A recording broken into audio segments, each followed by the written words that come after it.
Sans pèlerins depuis plus de 9 mois, la ville de Bethléem, qui dépend à 80% du secteur du tourisme, connaît des conditions sanitaires et économiques difficiles en raison de la pandémie de coronavirus. Les témoignages de quelques entrepreneurs locaux et les projets d'aide à la population de la Fondation Jean-Paul II. La naissance d'un enfant à Bethléem quelques jours avant Noël, après de longs mois de pandémie. La tante de Myrna et Ramzi est l'aide de l'association Pro Terra Sancta pour les frais médicaux liés à l'accouchement.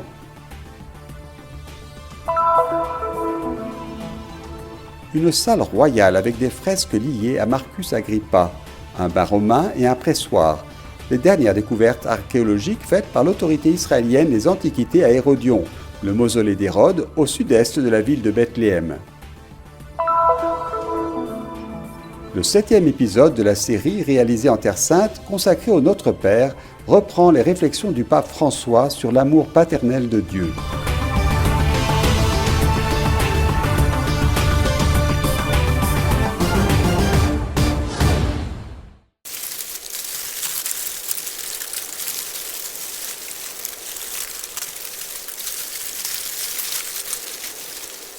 Le silence a remplacé la joie de l'attente dans la ville de Bethléem à la veille des vacances de Noël. Des sentiments de frustration et d'isolement dominent après la fermeture totale de la ville imposée par l'autorité palestinienne pour limiter la propagation de la pandémie.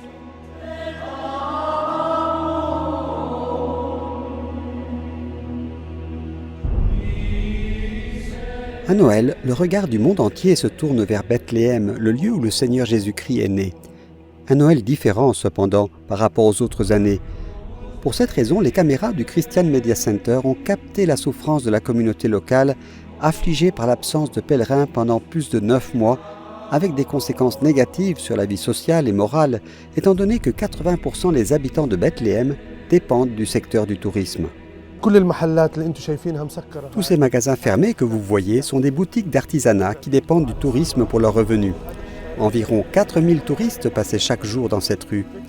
Bethléem a traversé des circonstances difficiles dans le passé, mais cette période est la plus difficile de toutes en raison de la pandémie. Notre boutique est fermée depuis 9 mois. Nous espérons que Dieu ait pitié de nous, pas pour nous les vieux, car nous avons déjà tracé notre propre chemin dans la vie, mais pour le bien de nos enfants et jeunes petits-enfants qui se préparent pour l'avenir. Quand on ne trouve pas de travail, qu'il n'y a ni revenu, ni sécurité, ni stabilité, tout cela conduit à penser dans une autre direction. Nous sommes inquiets non pas pour ceux qui, comme moi, ont déjà une situation dans la vie, mais pour nos enfants qui ont effectivement commencé à penser à chercher ailleurs, un endroit qui offre de la dignité à leur vie. Ils ont commencé à penser à l'émigration.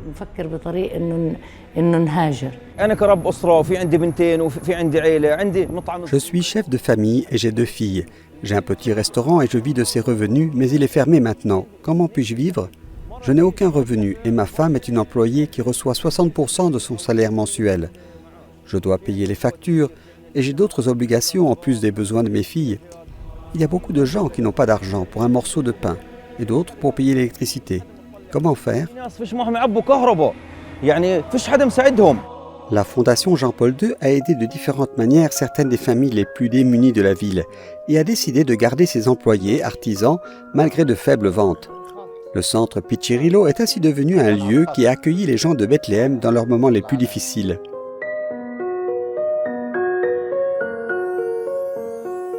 Ce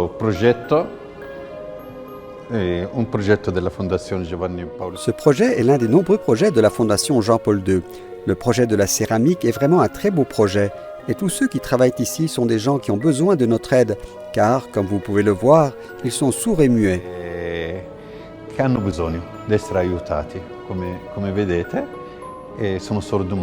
La Fondation Jean-Paul II gère de nombreux projets. Parmi eux, vous avez la transformation du bois d'olivier ou de la nacre, la production de glace artisanale italienne, ainsi que le projet de production du panettone de Noël.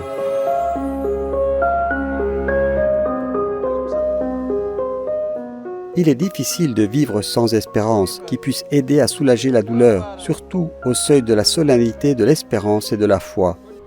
Dalla Natività, dove è nato il nostro principe della pace, dove è nato il nostro Signore Gesù Cristo. Depuis la basilique de la Nativité, le lieu où est né le prince de la paix, notre Seigneur Jésus-Christ, du lieu où il a donné espoir et joie, j'espère que l'année prochaine sera meilleure que cela.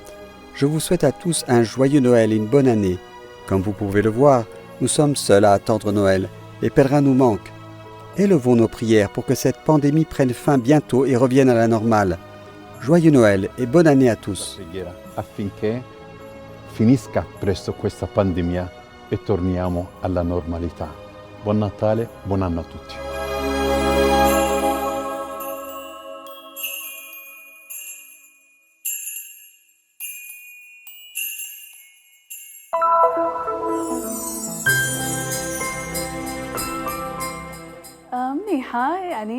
Je vais bien, j'ai juste un peu d'angoisse, un peu de tension liée à l'accouchement, mais sinon tout va bien, Dieu merci.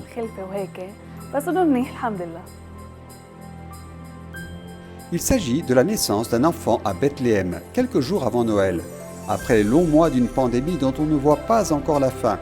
La tante de Myrna et Ramzi a progressé pas à pas dans une ville où la vie continue, mais les besoins augmentent.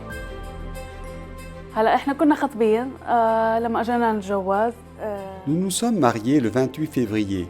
Oui, juste au moment où le coronavirus est arrivé ici. Quand nous étions encore fiancés, je suis allé avec Ramzi voir notre maison et elle était en très mauvais état. Seul, petit à petit, Ramzi a fait le ménage dans la maison. Ce fut un beau moment où ensemble nous avons préparé notre maison et notre famille. Immédiatement après notre mariage, la pandémie est arrivée. Avec les fermetures, Ramzi et moi avons perdu nos emplois. Maintenant, il n'a que du travail occasionnel. Mais quand j'ai découvert que j'étais enceinte, la joie et l'émotion nous ont envahis. À Noël, la joie sera double avec la naissance de notre bébé. Depuis 10 mois, pas un seul touriste étranger n'est arrivé à Bethléem. Le principal problème aujourd'hui est donc le manque de travail. Pour les jeunes couples comme Myrna et Ramzi qui se sont soudainement retrouvés sans revenus, même la dépense liée à l'assistance hospitalière pour l'accouchement est devenue difficile à supporter. Notre travail en tant qu'association Pro Terra Sancta ces dernières années, et cette année en particulier, a consisté à parer aux urgences médicales et donc à donner aux gens la possibilité d'accéder aux soins médicaux, surtout dans les cliniques privées, car malheureusement le système de santé palestinien fait encore souvent défaut à bien des égards. Notre présence se veut une présence de proximité avec les autres. Nous savons que nous ne pouvons pas résoudre les problèmes des gens, mais que nous pouvons être proches des gens en cas de besoin. L'objectif est de garantir une naissance sans danger à la fois pour la mère et pour son bébé. Mais dans certains cas, les familles reçoivent également du lait et des médicaments ou d'autres types d'aides si besoin en est. Cela commence par la rencontre et l'écoute des personnes qui demandent de l'aide. Puis Naïla va visiter leur maison. Ainsi commence un parcours que le travailleur social et les familles affrontent ensemble.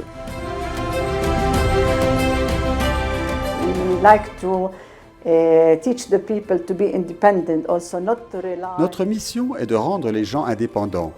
Ils doivent donc partager les coûts, toujours. Ils doivent faire leur part. Nous savons que la situation n'est pas bonne. Nous traversons une période vraiment difficile, mais être responsable est important. C'est notre objectif. Nous voulons nous assurer que les gens ne dépendent pas de quelqu'un d'autre, mais soient indépendants.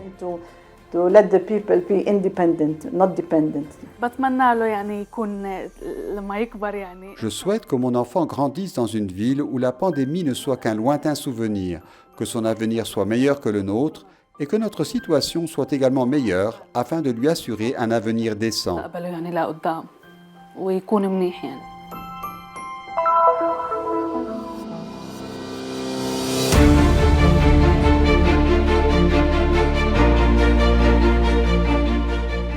Après 2000 ans, de nouvelles découvertes sont apparues dans le palais d'Hérode, connu sous le nom d'Hérodion, au sud-est de la ville de Bethléem. Parmi les découvertes les plus importantes, citons la découverte d'une salle royale construite en 15 avant Jésus-Christ pour recevoir Marcus Agrippa, proche collaborateur de l'empereur romain César Auguste. Le roi Hérode, très fier, a accompagné son invité de haut rang à la salle royale et l'a surpris avec cette œuvre. Ces types de fresques ne pouvaient pas être trouvés dans les territoires de l'Empire romain, mais seulement à Rome. La plupart sont des dessins réalisés sur du plâtre sec, car les auteurs n'avaient pas beaucoup de temps avant la visite d'Agrippa.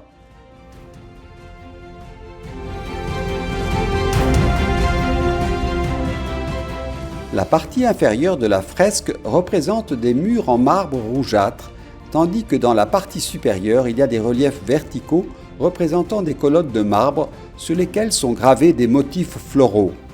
De grandes fenêtres sont également représentées sur des paysages dans lesquels peuvent être vus des animaux tels que des loups et des cerfs.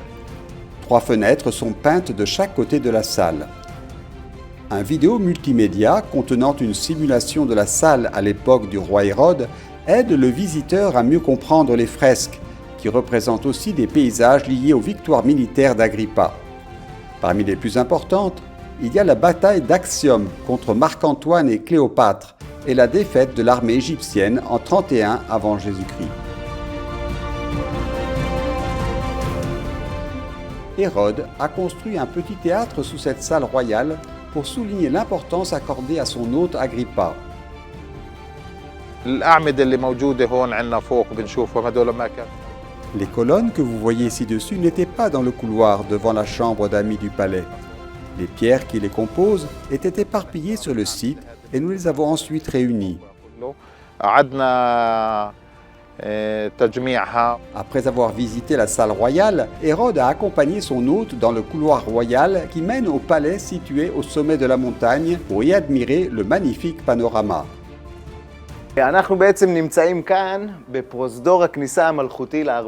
Nous sommes dans le couloir royal à l'entrée du palais et de l'autre côté, nous voyons 3 étages d'arcs. Au total, il y en a 14, tous parfaitement conservés. La fonction de ces arches était de soutenir la montagne artificielle.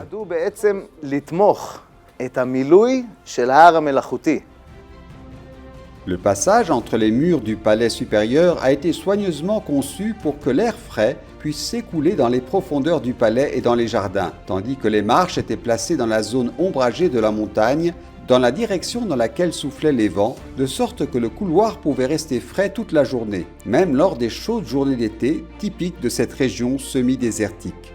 Parmi les autres découvertes archéologiques, il y a aussi un bain romain. Sur son mur extérieur, une croix a été gravée à l'époque byzantine.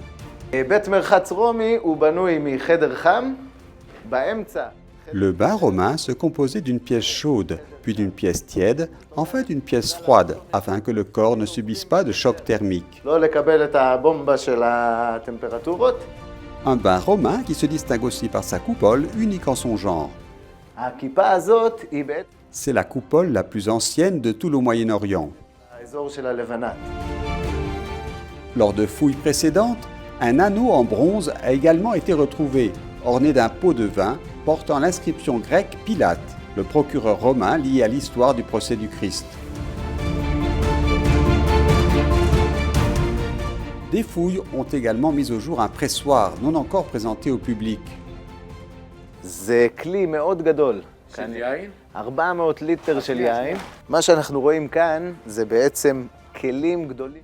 Il s'agit d'un très grand réservoir d'une capacité de 400 litres de vin.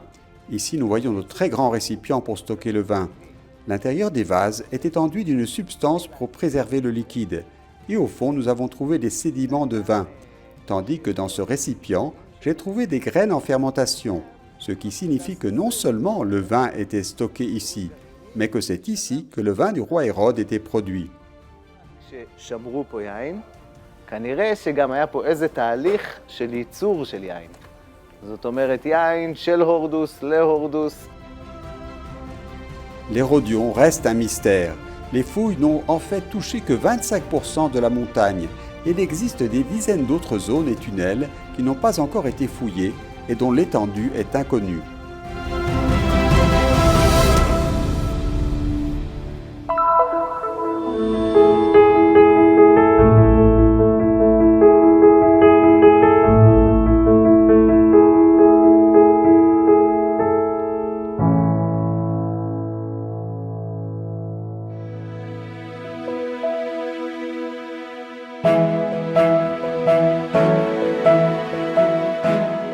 Dans la 7e catéchèse sur la prière du Notre Père, Le pape François dit que le premier pas de toute prière chrétienne est l'entrée dans un mystère, celui de la paternité de Dieu. Pour comprendre dans quelle mesure Dieu est notre Père, pensons à ce que représentent nos parents.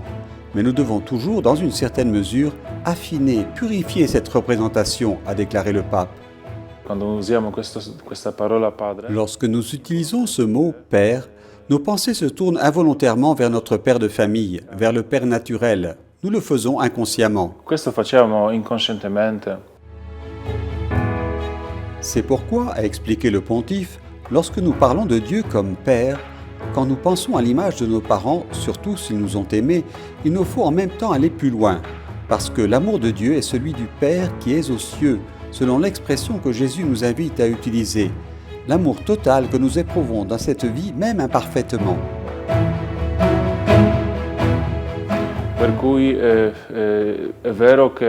Il est donc vrai que nous avons du mal à comprendre pleinement ce que signifie notre Père céleste. Quelle est la principale différence avec les parents terrestres? Dans le fait que nos parents biologiques ne sont pas parfaits. Tout le monde a des défauts, tandis que notre Père céleste est parfait. Il ne se trompe pas. Le pape parle aussi du moment où l'on aime de manière fragile, citant un passage du chapitre 6 du livre du prophète Osée qui dit « Votre amour est comme la brume du matin qui disparaît bien vite. »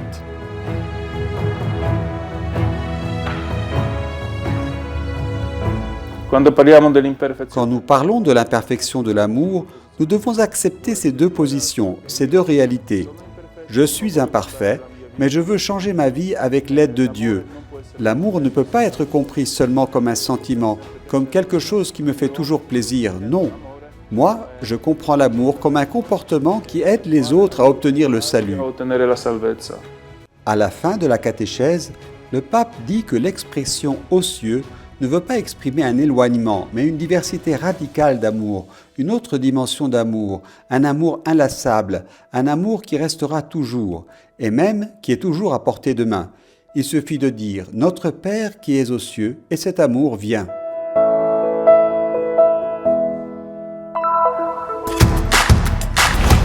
À partir d'aujourd'hui, les nouvelles de la Terre Sainte à portée de main. Téléchargez la nouvelle application du Christian Media Center pour trouver les dernières nouvelles. Disponible pour Android et iOS, suivez-nous sur nos réseaux sociaux. Mettez la Terre Sainte dans la poche.